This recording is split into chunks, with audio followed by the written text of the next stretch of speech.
பேசுனது சரிதான், எதா இருந்தாலும் சட்டப்படி செஞ்சு.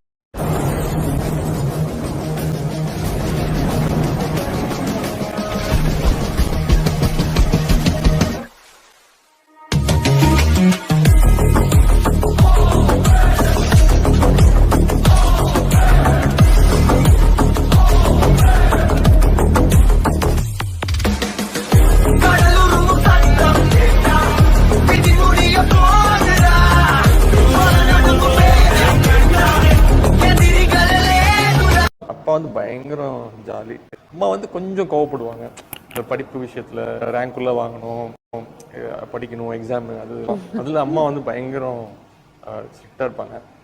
சொல்லுவாங்க எனக்கு நிறைய குவாலிட்டிஸ் வந்து எங்கள் அம்மாவோடது.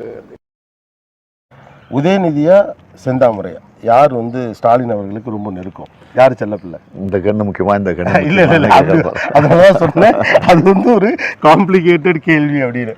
ஏன்னா அப்பாக்களுக்கு பெரும்பாலும் பொம்பளை பிள்ளைய ரொம்ப பிடிக்கும் அப்படிலாம் சொல்லுவாங்க. இல்லை, நான் அந்த வேறுபாடே பார்க்கறதில்ல. நான் ரெண்டு பேருமே வந்து உதயா வந்து ராத்திரியில் அப்பா வந்தால் தான் படுக்கும், அப்பா வந்தால் தான் தூங்குவேன் அப்படின்னு சொல்லிட்டு வெளியிலேயே வாசலில் சோஃபா இருக்கும், அங்கேயே படுத்துருக்கோம். அப்பா வர வரைக்கும் நான் இங்கேயே இருக்கேன்னு. என்னமோ அவங்க அப்பா மேலே ரொம்ப பிரியமாக இருக்கும். அப்பா ரெண்டு பிள்ளைங்களுமே அப்பா தான். நான் கொஞ்சம் அடிப்பேன், அப்பா செல்லம், வேற ஒன்றும் இல்லை. நான் கொஞ்சம் படிக்கலைன்னா அடிச்சிருவேன் ரொம்ப. எனக்கு கரெக்டாக எல்லாத்தையும் பண்ணலைன்னா ஒரு சரியாக மார்க் வாங்கலைன்னா எனக்கு கொஞ்சம் கோவம் வரும், அடிச்சிருவேன். அவங்க அப்பா அடிக்கவே மாட்டாங்க, பொறுமையா உட்காந்து சொல்லி தருவாங்க. உங்க பிரச்சாரத்துல எய்ம்ஸ் செங்கல் நீங்க காமிச்சு பேசின விஷயம் ரொம்பவே வைரல் ஆச்சு. இந்த ஐடியா யாரோடது? என்னோட ஐடியாங்க. ஐடியா யாருதுன்னா, மதுரை முடிச்சுட்டு, மதுரை பிரச்சாரம் முடிச்சுட்டு விருதுநகர் போறேன். அப்போ போகும்போது மதுரை மாவட்ட செயலர் மாதிரி மணிமாறன் இருக்கார்ல, அவர் வந்து சொன்னார் இந்த மாதிரி பார்த்தீங்கன்னா தம்பி இதுதான் எய்ம்ஸ், பெரிய காம்பவுண்ட் வால்லாம் இருந்துச்சு. சொன்னேன் உள்ள என்னென்ன இருக்கு? ஒண்ணுமே இல்லை தம்பி, அந்த செங்கல் வச்சது அப்படியே வச்சுட்டானுங்க, இந்த பூஜை போட்டு. ஒண்ணுமே பண்ணலையா? நான் ஒண்ணுமே பண்ணல தம்பி. அப்படியா? அது மைண்ட்ல ஓடிட்டே இருந்துச்சு. போகும்போது அடுத்த நாள் விருதுநகர் என்ட்ரு ஆகி பிரச்சாரம் ஸ்டார்ட் பண்ணும்போது என்னோட ஓட்டுநர்கிட்ட வந்து ஒரு செங்கல் ரெடி பண்ணி அப்படின்னு சொன்னேன். அவர் பயந்துட்டாப்ல. என்னது? இல்லை ஒரு செங்கல் மட்டும் கூட. எதுக்கு? அது பார்த்தா பயங்கரமா வைரல் ஆயிடுச்சு. என்னோட ஸ்பீச் எல்லாம் பார்த்துட்டு நான் வீட்டுக்கு போறேன். என் ஒய்ஃப் வந்து ஏய் யார் நீ, என்ன நீ இப்படிலாம் பேசுற, நீ ஏன் என்னாச்சு? இல்லை உன் ஸ்பீச்சை பத்தி தான் எல்லாருமே பேசுறாங்க. இல்லை அது எனக்கு தெரியல, அது போனோடனே எனக்கு பப்ளிக்கோட பயங்கரமா கனெக்ட் ஆயிடுது. எனக்கு ரெண்டாவது நாள் வந்து ஏடா செங்கலை வச்சுலாம் பேசிட்டு இருக்கோம், வேணாம் நிப்பாட்டிக்கலாம் அப்படின்னு சொல்லிட்டு நான் நிப்பாட்டிட்டேன். ரெண்டாவது நாள் கிடையாது, என் ஸ்பீச்சை நான் பேசவே இல்லை. அப்புறம் நான் போறேன், நான் போய் பேச ஆரம்பிக்கிறேன். கீழே இருந்து அந்த செங்கலை காட்டு, அந்த செங்கலை காட்டு. இப்ப நான் போனா, இப்ப போய் நான் எங்க பேசினாலும் செங்கல் எங்கன்னு கேக்குறாங்க. இப்ப வந்து அங்க இன்னும் ஒன்னும் வேலை நடக்கல, இன்னும் அந்த ஊர் ஒன்னும் வேலை ஆரம்பிக்க மாதிரி எனக்கு தெரியல. ஸோ அடுத்த தடவை போகும்போதும் செங்கலோட தான் போகணும்னு நினைக்கிறேன். கண்டிப்பா என்னோட கெரியர்ல ரொம்ப முக்கியமான ஒரு படமா மாமன்னன் இருக்கும். Complete political film. என்னோட கடைசி படம் மாமன்னன்ங்கிறதே வந்து வடிவேல் சார் தான். மாரி செல்வராஜ் சாரும் 60-70 டேக் எடுப்பாருங்க. ஒரு நாள் ஃபுல்லாக எடுப்பார். எடுத்துட்டு அங்கேயே நைட்டு எடிட்டிங் இருக்கு, ஷூட் இருக்கு, அங்கேயே பார்த்துட்டு சீன் பேப்பர்லாம் கொடுக்க மாட்டார். நாளைக்கு என்ன சீன் பேப்பர் கொடுங்கன்னா, இல்லை நீங்கள் ஃப்ரெஷ்ஷாக வாங்க, அங்கே போய் பார்த்துக்கலாம் அப்படின்னு. ஒரு நாள் கூட சீன் பேப்பர் கொடுத்தது கிடையாது. ஓகே, சீன் பேப்பரே கிடையாது, யாருக்குமே டைலாக் பேப்பர் கிடையாது. என்ன எடுப்பார், ஃபுல் டே எடுப்பார். எடுத்துட்டு அடுத்த நாள் காலையில் போயிட்டு நம்ம நேற்று எடுத்தது எனக்கு பிடிக்கல, திருப்பி ஃபர்ஸ்ட்லேருந்து எடுக்கலாமா அப்படின்னாரு. என்னது? நான் பயந்துட்டேன். ஃபர்ஸ்ட் ஒரு 7-8 நாள் ஷூட் போயிட்டோம் சேலம்ல. எடுத்துட்டே இருக்காரு, எதுவுமே சொல்ல மாட்டேங்கிறாரு, ஃபுல்லா மாண்டாஜா எடுக்கிறாரு. நான் போய் கேட்டேன் அவர்கிட்ட, சார் என்ன சார் ஏதாவது சொல்லுங்க சார், நான் ஓரளவுக்கு நடிக்கிறேன்னா உங்களுக்கு திருப்தியா? எனக்கு சொல்ல தெரில, நான் கொஞ்ச நாள் கழிச்சு சொல்லட்டுமா அப்படின்றாரு. சொல்ல தெரியலையா சார்? 8 நாள் ஷூட்டிங் முடிஞ்சிருச்சு. மாரி செல்வராஜ் சாரும் ஃபாதர் சாரும் அதுவும் பயங்கர பெஸ்ட் ஃப்ரெண்ட்ஸு. அதான் அவனுக்குள்ள பயங்கரமான ஒரு சிங்க் ஆயிடுச்சு. அது ஃபாதரோட ஒர்க் பண்ணது வந்து எனக்கு மாரி செல்வராஜ் சார் தான் அந்த ஆப்ஷன் கொடுத்தாரு. Super. As a performer father வந்து நான் சொல்லவே முடியாது. ஃபாதர் சாரும் இவர் 50 டேக் எடுப்பாரா, ஒரு ஓகேன்னு ஃபாதர் வேகமாக வருவார். மானிட்டர் பார்த்துட்டு மாதிரி இது நல்லா இல்லை, நாளைக்கு வேற எடுக்கலாம் நாளைக்கு வேற நாளைக்கு வேற எடுப்போம் அப்படின்னா அவங்க 2 பேருக்குள்ள பயங்கரமா சிங்க் ஆயிடுச்சு. அந்த 50 டேக் அப்புறம் ஓகே பண்ற இல்ல பிரதர் நம்ம நாளைக்கு வேற ஒண்ணு பண்ணுவோம். இதே மாதிரி நம்ம விக்ரம்ல நான் இதே மாதிரி பண்ணிருக்கேன். இல்ல 2 பேரும் பயங்கரமா சிங்க் ஆயிட்டாங்க. மாரி செல்வராஜ் சாரும் ஃபாத் சாரும் அதுவும் பயங்கர பெஸ்ட் ஃப்ரெண்ட்ஸ். சில டேர்ம்ஸ் எல்லாம் நீங்க எப்படி உங்களுக்கு அதுக்கு வந்திருக்கும், இந்த கிரிஞ்சு, பூமர். எனக்கு தெரியல. நானும் மாரி செல்வராஜ் சாரும் ஷூட்டிங்ல இருந்தோம், ஒரு படம் பார்க்க போயிருந்தோம். அவர் வந்து என் பக்கத்துல உட்காந்துட்டு என்ன சார் இது ஒரே கிரிஞ்சா இருக்கு அப்படின்னாரு. கிரிஞ்சா எனக்கு புரியல எனக்கு. அப்புறமா திருப்பி எந்த ஒரு சீன் வந்து வந்துச்சு, சார் பயங்கர கிரிஞ்சு சீன் சார் இது அப்படின்னாரு. நான் நைட்டு ஃபுல்லா இது என்ன கிரிஞ்சுன்றாங்க. நான் வந்து அடுத்த நாள் போய் கேட்கறேன், சார் நேற்று நம்ம படம் பார்க்கும்போது நீங்க கிரிஞ்சுன்னு ஒரு வார்த்தை சொன்னீங்கல்ல, அப்படின்னா என்ன சார் அப்படின்னு. அது ரொம்ப பழைய விஷயத்த வந்து பழைய விஷயமா இருந்தா கிரிஞ்சா அப்படின்னு அவன் அப்ப சொன்னாரு. பூமர் வந்து என் பொண்ணு வந்து என் ஒய்ஃபை வந்து பூமர் ஆண்டின்னு கூப்பிட்டுருக்காங்க. எனக்கு ஃபர்ஸ்ட் தெரியாது பூமர்னா என்ன அப்படின்னு.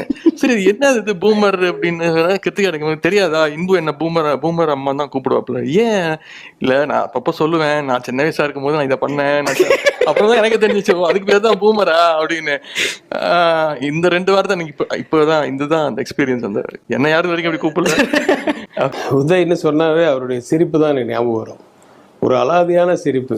அதாவது உதயுடைய பரம எதிரி கூட அவர் கூட சண்டை போடணும்னு வந்தா அவர் ஒரு சிரிப்பு, அந்த சிரிப்பு சிரிச்சாருன்னா எல்லாரும் சாஃப்ட் ஆயிடுவாங்க. நீங்க எப்பவுமே கலகலப்பா இருக்கீங்க, பிரஸ் மீட்டிங்ல கூட சிரிச்சுக்கிட்டே பதில் சொல்றீங்க. இதற்கான ரகசியம் என்ன சார்?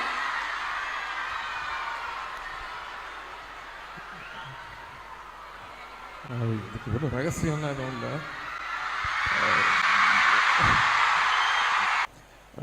எப்பவுமே கொஞ்சம் சிரிச்ச மூஞ்சோடு இருந்தோம்னா நம்மளுக்கும் நல்லது, மற்றவங்களுக்கும் நல்லது. அதனால என்ன எவ்வளோ பெரிய பிரச்சனையாக இருந்தாலும் அதை வந்து ஒரு சிரித்த முகத்தோடு அணுகணும்னு நான் நினைக்கிறேன். அதனால எல்லாத்தையும் நான் கேட்டுக்கிறது, எவ்வளோ பிரச்சனை இருந்தாலும் பார்த்துக்கலாம், ஆனால் சிரித்த முகத்தோடு எப்பவுமே இருங்க. நன்றி. Thank you sir. உதய் சார், திரைப்படத்துறையில் அரசியல், ஸோ இது 2த்துக்குமான வேறுபாடு என்னன்னு கொஞ்சம் சொல்லுங்களேன். சினிமாவில் வந்து டைரக்டர் இருப்பார், அவங்க சொல்லி கொடுக்குறது நமக்கு வரலன்னா திருப்பி ஒன் மோர் நிறைய டேக்லாம் போகலாம். ஆனால் அரசியல் அப்படி கிடையாது. முழுமையாக நம்பி மனசில் என்ன தோணுதோ அதுதான் நம்ம பேச முடியும். அரசியலில் நடிக்க முடியாது. நடிச்சிங்கன்னா வெளில தெரிஞ்சிடும். Thank you sir. Thank you. Uday sir, sports மினிஸ்டராக இருக்க நீங்கள் பார்க்க எங்கள் அண்ணா மாதிரியே இருக்கீங்க. உங்களுடைய இளமையின் ரகசியம் என்ன சார்? அந்த தம்பி கேட்டார்ல, சிரிச்சுக்கிட்டே இருக்கேன். சிரிச்சுக்கிட்டே இருந்தால் உங்கள் இளமை ஆட்டோமேட்டிக்காக வந்துடும். என்னுடைய தந்தைக்கிட்டேருந்து வந்து ஜீன் நினைக்கிறேன்.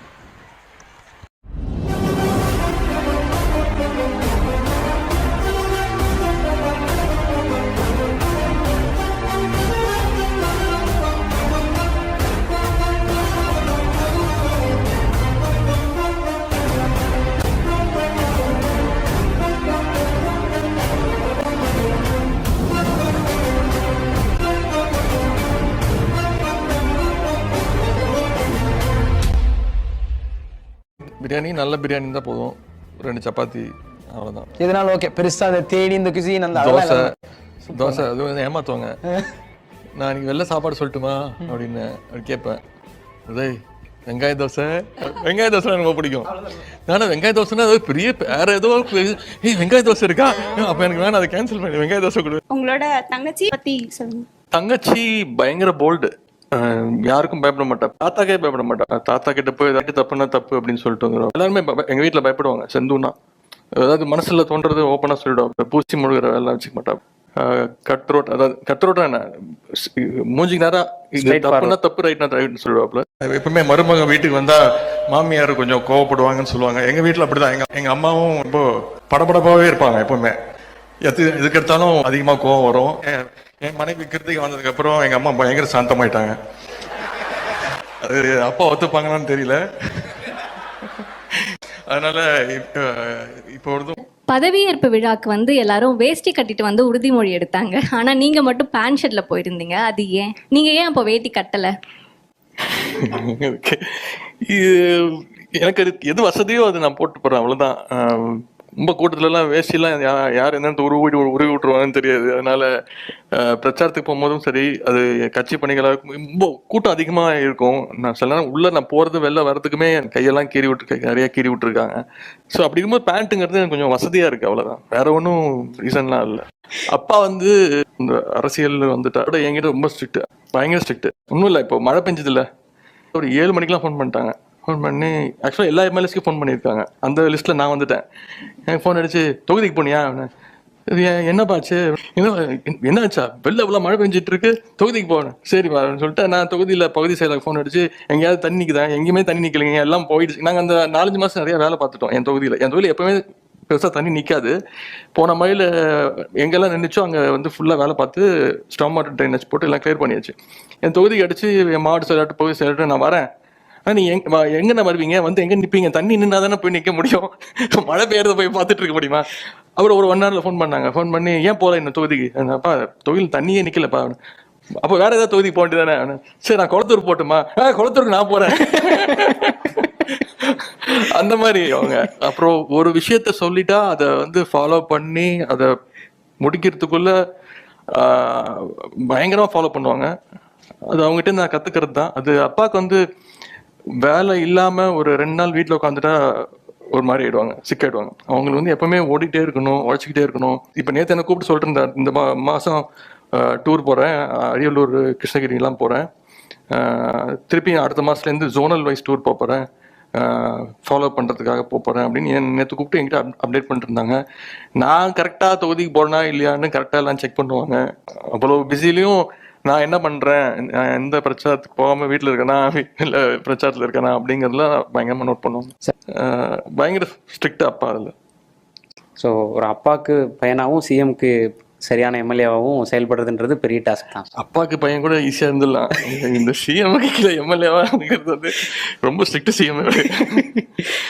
சில இடங்கள்ல வந்து அப்பா அப்படின்றது கேஷுவலாக வருது சார், சில இடங்கள்ல தலைவர் அப்படின்னு வருது.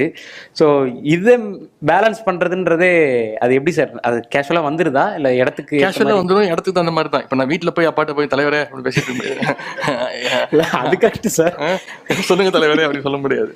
பட் வெளியில எல்லாரோட இருக்கும்போது எனக்கு அது வந்து ஒரு கட்சி, அதோட ஒரு தலைவர், ஒரு சிஎம். நான் அது அடிக்கடி அப்பவே சொல்லுவாங்க, போலிங்க்கு அடுத்த நாள்லேருந்தே நான் ஃபுல் டைம் தொகுதியில தான் இருந்தேன். எப்போ பார்த்தாலும் காலையில் ஒரு 9 மணிக்கெலாம் போயிடுவேன், தொகுதியில தான் எங்கேயா சுற்றிட்டு இருப்பேன், ஏதாவது பண்ணிட்டு இருப்பேன், ஊசி போட்டுக்கிட்டு இருப்பேன். அப்போ ஃபுல்லாக லாக்டவுன்ல வீடு வீடாக போய் ஏதாவது இந்த உதவிகள் பண்ணிட்டு இருப்பேன். என்ன கேட்டாலும் என் தொகுதியில் எல்லாமே கிடைக்கும். அப்படி பண்ணிட்டு இருந்தேன். நான் ஒரு 2 நாள் 3 நாள் வீட்டுக்கு போகலன்னா ஏதாவது கேட்கலன்னா அப்பா வந்து கிருத்திகா எனக்கு ஃபோன் பண்ணி, வா அவன் என் அப்பா அதை விட்டுரு, நான் ஒரு சிஎம், அவன் ஒரு எம்எல்ஏ, வந்து ஒரு 2 நாள் கூட பார்த்துட்டு போகணும்ல. அவா நீங்கள் கூப்பிட்டா வர போகிறேன், போய் டிஸ்டர்ப் பண்ணக்கூடாதுங்கிறது தான். அது ரொம்ப எதிர்பார்ப்பாங்க. அதான் பாசம். அது என் மேலே எப்பவுமே அது எனக்கு வருத்தப்படக்கூடாது அப்படின்னு ரொம்ப பார்த்து பண்ணுவாங்க.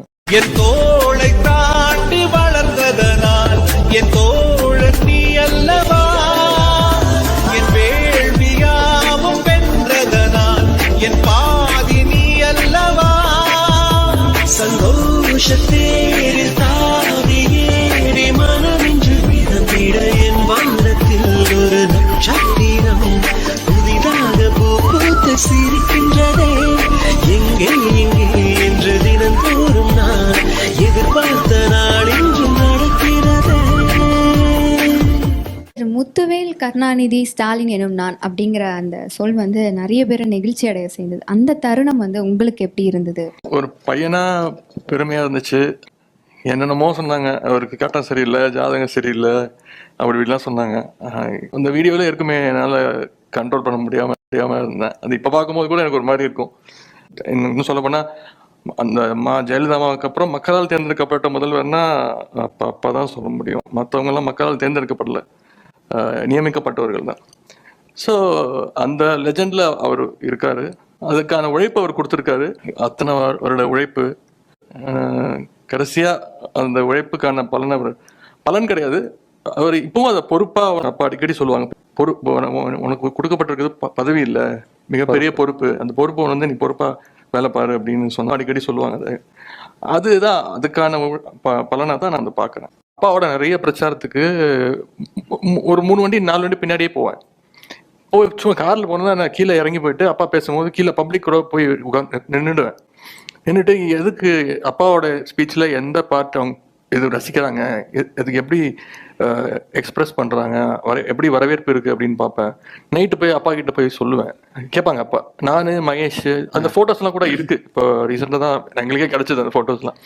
ஸோ அப்பா கூப்பிட்டு கேட்பாங்க, ஸ்பீச்சில் எந்த பாயிண்ட் நல்லா இருந்துச்சு, எதுக்கு கைதட்டுறாங்க, நான் எதை பேசுனா பிடிக்குது அப்படிங்கிற விஷயங்கள்லாம் நான் போய் சொல்லுவேன். 1008 அப்பா நிற்கும் போது வீடு வீடாக போய் ஓட்டு கேட்டிருக்கேன். அப்போல்லாம் வந்து காலைல 6-7 மணிக்கு ஸ்டார்ட் பண்ணுவோம். ஒரு 4 தெரு, ஒரு மத்தியானம் கேப் விட்டுட்டு திருப்பி சாயங்காலம் ஒரு 5 மணிக்கு ஸ்டார்ட் பண்ணால் ஒரு வீடாக போயிருக்கேன். 1008 பிரச்சாரம் பண்ணியிருக்கேன். எம்எல்ஏ எலெக்ஷனுக்கு சரி, எம்பி எலெக்ஷனுக்கு அப்பா வந்து நீ தமிழ்நாடு ஃபுல்லாக கொஞ்சம் டூர் போக முடியுமா அப்படின்னாங்க. பிரச்சார நேரத்தில் வந்து டெய்லி நைட் எனக்கு ஃபோன் பண்ணுவாங்க. நான் எங்கேயாவது டூரில் இருப்பேன், அப்பா வேற எங்கேயாவது இருப்பாங்க. அப்போ ரெகுலராக ஃபாலோ பண்ணுவாங்க, இன்னைக்கு எப்படி இருந்துச்சு, இன்னைக்கு எந்த மாவட்டத்துக்கு போனேன், இன்னைக்கு கூட்டம் எப்படி இருந்துச்சு, அந்த மாவட்டத்துக்கும் இந்த மாவட்டத்துக்கும் என்ன வித்தியாசம் இருக்கு, எத்தனை பாயிண்ட்ல பேசினேன், அதெல்லாம் விசாரிப்பாங்க. நாளைக்கு எங்கே போற அப்படிங்கிறதுல தரோவா இருப்பாங்க.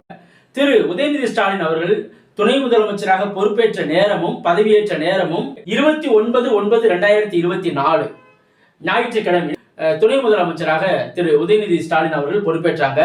அந்த நட்சத்திரம் அப்படின்னு நீங்க பாத்தீங்கன்னா மக நட்சத்திரம். அந்த பதவியேற்ற நட்சத்திரம் மக நட்சத்திரம். அதாவது 3 to 4 குளிகை நேரம். பொதுவாகவே குளிகை நேரத்துல ஒரு காரியத்தை செய்தா அது மறுபடியும் நிகழக்கூடிய அமைப்பாக வரும். அதாவது சுபகாரியத்தை குளிகை நேரத்திலே செய்யலாம், தொடர்ச்சியாக நிகழக்கூடிய அமைப்பாக வரும். அப்ப அந்த 3 to 4 அப்படிங்கிற குளிகை நேரத்துல அந்த பதவியேற்பு விழாவானது சரியாக 3:30 மணிக்கு நடந்து. அந்த நேரத்துல லக்னம்னு நீங்க பாத்தீங்கன்னா அந்த லக்னம் வந்து மகர லக்னமா இருக்கும். 9ஆம் இடம் பாக்கிய ஸ்தானத்திலே சூரிய பகவான் இருப்பார். அந்த சூரியனை இந்த குரு பகவான் பார்ப்பார். இது போன்ற அமைப்புல இருக்கும். அதே போல அந்த நட்சத்திரம்னு பாத்தீங்கன்னா மக நட்சத்திரம். அந்த பதவியேற்ற நட்சத்திரம் மக நட்சத்திரம். இவங்க திரு உதயநிதி ஸ்டாலின் அவர்களுடைய நட்சத்திரம் எது அப்படின்னா ரிஷபராசி மிருக சீர்ஷ நட்சத்திரம் பிறந்திருப்பாங்க. அந்த மிருக சீர்ஷ நட்சத்திரத்துக்கு 6வது நட்சத்திரம் சொல்லக்கூடிய சாதகத்தாரை நட்சத்திரம் தான் இந்த மக நட்சத்திரம். அப்ப இவங்க அந்த நட்சத்திரம் ஜனன நட்சத்திரம் எதுன்னா மிருக சீர்ஷம். அந்த 6வது நட்சத்திரம் என்பது ஒரு அற்புதமான நட்சத்திரம். அந்த நட்சத்திர நாள்ல திரு உதயநிதி ஸ்டாலின் அவர்கள் வந்து துணை முதலமைச்சராக பதவியேற்றிருக்காங்க. பிளஸ் அந்த நேரமும் ஒரு அற்புதமான நேரம். அந்த லக்னம் மகர லக்னம், 9ஆம் இடம் பாக்கியஸ்தானத்துல சூரியன் அமர்ந்து குரு பார்ப்பாரு. திரு உதயநிதி ஸ்டாலின் அவர்களுக்கு முதல்வராகக்கூடிய யோகம் அமைப்பானது இருக்குதா அப்படிங்கிறதையும் இந்த பதிவில் நம்ம பார்ப்போங்க. அதாவதுங்க திரு உதயநிதி ஸ்டாலின் அவர்கள் பிறந்தது அப்படின்னு பார்க்கும்போது 27/11/1977 பிறந்திருக்காங்க. 27/11/77. திரு உதயநிதி ஸ்டாலின் அவர்களுக்கு நடக்கக்கூடிய தசை அப்படின்னு பார்க்கும்போதுங்க சனி பகவானுடைய தசையில சுக்கிர புத்தி. கும்ப லக்னத்துல பிறந்திருக்காங்க. ரிஷபராசி மிருக சீரிஷத்துல பிறந்திருக்காங்க. கும்ப லக்னத்துல லக்னாதிபதியோட சனி திக்பலம், 7ஆம் இடத்துல திக்பலம். சனிக்கு வீடு கொடுத்த சூரிய பகவான் திக்பலம். பௌர்ணமி, கார்த்திகை பௌர்ணமி ஒட்டி பிறந்த ஜாதகம். கார்த்திகை பௌர்ணமியிலே பிறந்த ஒரு அற்புதமான ஜாதகங்க. சந்திரன் இங்கே உச்சம். செவ்வாய் பாருங்க 6ஆம் இடத்துல அமர்ந்திருந்தாலும் கூட நீச்சபங்க ராஜயோகம். செவ்வாய்க்கு வீடு கொடுத்த சந்திர பகவான் உச்சம். செவ்வாய்க்கு வீடு கொடுத்த சந்திர பகவான் உச்சம். குருவும் புதனும் பரிவர்த்தனை. தற்போது சனிபகவானோட தசை தற்போது நடைமுறையில் போயிட்டு இருக்கு. 2026 3வது மாதத்திற்கு பிறகு திரு உதயநிதி ஸ்டாலின் அவர்களுக்கு வரக்கூடிய புத்தி சனி தசையில சூரிய புத்தி, சூரியன் திக்பலம். சூரியன் அரசாங்க வழி ஆதரவு, உச்ச பதவி, இது போன்ற அமைப்பெல்லாம் கொடுக்கக்கூடிய கிரகம் எது? சூரிய பகவான். அப்ப அந்த சூரியன் எங்க இருக்காரு? அந்த பௌர்ணமி சந்திரனுடைய பார்வையிலே அமர்ந்திருக்கின்றார். அப்ப அந்த சூரியன் இங்கே வலிமையாக இருக்கின்றார். குருவும் புதனும் பரிவர்த்தனை, தன்னுடைய வீடுகளில் ஆட்சி என்ற நிலைக்கு வர்றாங்க. பிறந்த காலங்களிலே செவ்வாய் தசை, அதற்கு பிறகு வந்து 8ஆம் இடத்தில் அமர்ந்த ராகு தசை, அதற்கு பிறகு கும்பலக்கணத்திற்கு அப்படி ஒன்றும் பெரிய யோக பலனை செய்ய இயலாதவர் யாரு? குரு பகவான். அந்த தசையும் முடிஞ்சிச்சு. தற்போது கும்பலக்கணத்திற்கு யோகனுடைய தசை நடைமுறை போயிட்டு இருக்கு, சனி பகவானுடைய தசை. அதுலேயும் சுக்கிர புத்தி 9 கூடிய பாக்கியாதிபதி. அந்த பாக்கியாதிபதியோட புத்தியை தான் துணை முதலமைச்சராக பதவியேற்றாங்க. வரக்கூடிய அமைப்பு என்பது மிகப்பெரிய ஒரு உச்ச அமைப்பாக இருக்கின்றது வரக்கூடிய காலம். அந்த சுக்கிர புத்திக்கு பிறகு வரக்கூடிய அமைப்பு என்பது சூரிய புத்தி. அப்ப முதலமைச்சராக கூடிய அத்தனை அமைப்புகளும் வலிமையாக இருக்கக்கூடிய ஜாதகமாக திரு உதயநிதி ஸ்டாலின் ஜாதகமானது இருக்குது அப்படின்னு நம்ம சொல்ல முடியுதுங்க. அதே போல தற்போது நடக்கக்கூடிய காலகட்டமும் ஃபேவரபிளான காலகட்டம், சாதகமான காலகட்டமாகவும் இருக்குது என்று சொல்ல முடியும். இந்த யோகத்தெல்லாம் நீங்க பாத்தீங்க அப்படின்னா எல்லாமே கிரகமாளிகா யோகம் அப்படின்னு ஒரு அற்புதமான யோகம் ஜோதிட விதிகள்ல உண்டுங்க. அதாவது தொடர்ச்சியாக கிரகங்கள் அமர்வது. இந்த இடத்துல கேது பகவான், இங்க குரு, இங்க ராகு, இங்க புதன், சதுர் கேந்திர யோகம். எல்லா கிரகங்களும் வலிமை பெற்று அமர்ந்திருக்கின்றன. எந்த வீடுகளும் கிரகத்தினுடைய பார்வை இல்லாம இல்ல. எல்லா வீடுகளும் பாருங்க, இந்த இடத்துல ஒரு வீடு பிளாங்கா இருந்தாலும் சுக்கரனுடைய பார்வை இங்க கிடைக்கும். இந்த இடத்துல ஒரு வீடு அதாவது வெறுமனே இருந்தாலும் இங்க பாருங்க செவ்வாயினுடைய பார்வை. அப்ப எல்லா வீடுகளும் கிரகத்தினுடைய அமைப்பிலே இருக்கு. பிளஸ் கிரகமாளிகா யோகம் தொடர்ச்சியாக சந்திரன், குரு, செவ்வாய், சனி, ராகு, சுக்கிரன், சூரியன் வரிசையாக கிரகம் அமர்ந்த கிரகமாளிகா யோகம், 4 முள் அமர்ந்த சதுர்கேந்திர யோகம், அதே மாதிரி பௌர்ணமி அமைப்பிலே பிறந்த ஜாதகம், பௌர்ணமியிலே பிறந்த ஜாதகம், நீச்சபங்க ராஜயோகம். அந்த லக்னத்திற்கு 10ஆம் அதிபதி என்று சொல்லக்கூடிய யாரு? பட்டம், பதவி, கௌரவம், புகழ், அந்தஸ்து இது போன்ற அமைப்புக்கு உரியவர் யாரு? அந்த செவ்வாய் பகவான். அந்த செவ்வாய் 6ஆம் இடத்திலே அமர்ந்திருந்தாலும் கூட உச்சருடைய வீட்டிலே அமர்ந்து விட்டார். இதான் நீச்சபங்க ராஜயோகங்கிற அமைப்பு. ஜோதிடத்தில் ஒரு அற்புதமான விதி. அந்த செவ்வாய்க்கு வீடு கொடுத்த சந்திரன் உச்சம், அந்த செவ்வாய் அமர்ந்தது பௌர்ணமி சந்திரனுடைய வீட்டுல. 6ஆம் இடத்திலே செவ்வாய் அமர்வது என்பது நல்லது. 6ஆம் இடம் எதிரி, வம்பு, வழக்கு, நோய், எதிரி இது போன்ற இடங்களில் ஒரு பாவரம் அமரும் போது இது போன்ற அமைப்பு உண்டு. 6ஆம் இடத்திலே பாவரம் அமரலாம். அந்த 6ஆம் இடத்திலே செவ்வாய் அமர்ந்து நீச்சபங்க ராஜயோகம் என்ற அடிப்படையிலே அமர்ந்திருக்கின்றார். அப்ப இந்த அமைப்புல பார்க்கும்போது லக்னம் வலுவாக இருக்கின்றது, லக்னத்தை குரு பார்க்கின்றார். லக்னாதிபதி வலுவாக இருக்கின்றார், சனி திக்பலமாக இருக்கின்றார், சனிக்கு வீடு கொடுத்த சூரியனும் திக்பலமாக இருக்கின்றார். பௌர்ணமிக்கு அருகில பிறக்கக்கூடிய ஜாதகம் எல்லாமே ஓரளவுக்கு எந்த நிலையிலும் அவங்க எந்த நிலையில இருக்காங்களோ அந்த எந்த துறையில் வைக்கிறாங்களோ அதில் ஒரு உச்ச நிலையை அவங்க அடைவாங்க. அரசியல் இருந்தால் அரசியலில் உச்சபட்ச நிலையை அடைவாங்க. தொழில்துறையில் இருந்தால் தொழிலில், அதிகாரியாக இருந்தால் உச்ச அதிகாரியாக இருப்பாங்க. இது போன்ற அமைப்பில் இவங்க பிறந்த அன்னைக்கு வந்து அது இருக்கிற பௌர்ணமியிலே சிறந்த பௌர்ணமி அப்படின்னு சொல்லும்போது என்னதுன்னா அது அந்த கார்த்திகை மாத பௌர்ணமி, அதாவது திருவண்ணாமலை தீப கார்த்திகை நம்ம சிறப்பாக கொண்டாடுறோம் அப்படின்னு நம்ம சொல்லலாம். அந்த பௌர்ணமிக்கு அருகாமையிலே இவங்க பிறந்திருக்காங்க. முன்பின் நாட்கள் பௌர்ணமியிலேயோ பௌர்ணமிக்கு முன்பின் நாட்களிலே பிறக்கக்கூடிய ஜாதகம் ஒரு யோகமான ஜாதகம். ராசியை பொறுத்த வரைக்கும் ரிஷப ராசி மிருக சீரிஷம் நட்சத்திரம் பிறந்திருக்காங்க. அதாவது கார்த்திகை மாதம் 12ஆம் தேதி இவங்க பிறந்திருக்காங்க. இவங்க பிறந்த காலங்களில் பௌர்ணமிக்கு அருகாமையில் 14/12/2022 அவங்க காலை அமைச்சராக பதவியேற்றாங்க. 9:38 AM காலையில் சென்னையில் இவங்க ஆளுநர் மாளிகையில் பதவியேற்றிருக்காங்க. இவங்களுடைய பதவியேற்ற நேரத்தில் உள்ள லக்னம் அப்படி பார்க்கும்போது மகர லக்னத்தில் இவங்க சிம்ம ராசி மகம் நட்சத்திரத்தில் இவங்க பதவியேற்றாங்க. இவங்களுடைய ஜனனகால நட்சத்திரம் எது அப்படின்னா மிருகசீரிஷம். மிருகசீரிஷம் நட்சத்திரத்துக்கு 6வது நட்சத்திரமாக க்ஷேமதாரையாக, அதாவது நன்மை அளிக்கக்கூடிய நட்சத்திரமாக இந்த மகம் நட்சத்திரம் வரும். அந்த நாளில் இவங்க பதவியேற்றிருக்காங்க. 9:38 கடிகார பிரசனப்படி 9:38 AM இவங்க கையெழுத்து போட்டாங்க அமைச்சராக. அந்த கையெழுத்து போட்ட நேரமும் அந்த சிறப்பான நேரம் தாங்க. 14/12/2022 இவங்க பதவி வைக்கும்போது அந்த தேதி வந்து 14/1/4/5 ஒரு கூட்டேன்னு இவங்க 27ஆம் தேதி பிறந்திருக்காங்க. 27க்கு 5ஆம் தேதிங்கிறது ஒரு நல்ல நம்பர் தாங்க. அந்த அதாவது 5னா 1/4, அந்த 14ங்கிறது 1/4/5 வரும், கூட்டேன்னு 5 வரும். அப்போ எல்லா விதத்திலுமே இந்த கிரக நிலைகள்ங்கிறது ஒரு நல்ல முகூர்த்தமாகவே இது அமைஞ்சிருக்கு அப்படின்னு நம்ம சொல்லலாங்க. அப்ப ஜாதகம் வலிமையான இருக்கும்போது முதலமைச்சராகக்கூடிய யோகம் அற்புதமாக பொருந்தி வரக்கூடிய ஜாதகமாக திரு உதயநிதி ஸ்டாலின் அவருடைய ஜாதகம் இருக்கின்றது. அதே போல பதவியேற்ற நேரமும் ஒரு அற்புதமான நேரமாக இருக்கின்றது. இந்த தேதியை நீங்க பாத்தீங்க அப்படின்னா 2 அதாவது 29/9/2024 தேதியில 2 வரும், 9/2/11 வரும். எல்லாத்தையும் கூட்டினீங்க அப்படின்னா 1ன்னு வரும். 1 சூரியனுடைய ஆதிக்கம். இந்த தேதி மாத வருடம் கூட்டி வரக்கூடிய அமைப்புகள் ரொம்ப வலிமையான அமைப்பு. தேதியை விட தேதி மாத வருடம் கூட்டுறோம் பாருங்க, அதுல வரக்கூடிய நம்பர் தான் ரொம்ப ரொம்ப முக்கியம். அதன் அடிப்படையில் பாருங்க 1 சூரியனுடைய ஆதிக்கத்துல வருது. அப்ப அந்த தேதியும் உங்களுக்கு சிறப்பா இருக்கு. அந்த மக நட்சத்திரம் 6வது நட்சத்திரம் சாதக தாரை நட்சத்திரமாக இருக்கு. அந்த குளிகை நேரம் என்பது தொடர்ச்சியாக பதவி ஏற்கக்கூடிய ஒரு அற்புதமான நேரம் என்று நம்ம சொல்லலாம். அப்ப எல்லா ரூபத்திலையும் பார்த்தாலும் சிறப்பான அமைப்பாக வரக்கூடிய காலங்களில் உச்ச பதவியில் அமரக்கூடிய ஒரு அமைப்பாக திரு உதயநிதி ஸ்டாலின் அவருடைய ஜாதகம் இருக்கு. அந்த அடிப்படையில் பார்க்கும்போது இந்த பதவியேற்ற நேரம் என்பது ஒரு அற்புதமான நேரமாகும். அவருடைய ஜனனகால ஜாதகமும் ஒரு அற்புதமான ஜாதகமாக இருக்கிறது என்ற அடிப்படையில் எதிர்காலத்துல ஒரு உச்ச பதவியில் வரக்கூடிய காலத்துல உச்ச பதவியில் அமரக்கூடிய ஒரு அமைப்பாக திரு உதயநிதி ஸ்டாலின் ஜாதகமானது இருக்குது என்று நம்மளால தெளிவாகவும் உறுதியாகவும் சொல்ல முடியுதுங்க. இது போன்ற இன்னும் பல்வேறு ஜோதிட தகவல்களை தொடர்ச்சியாக நம்முடைய கடவுள் பதிவு செய்வோம். நன்றி, வணக்கம். வாழ்க வளமுடன், வாழ்க வையகம், வாழ்க பிரபஞ்சம்.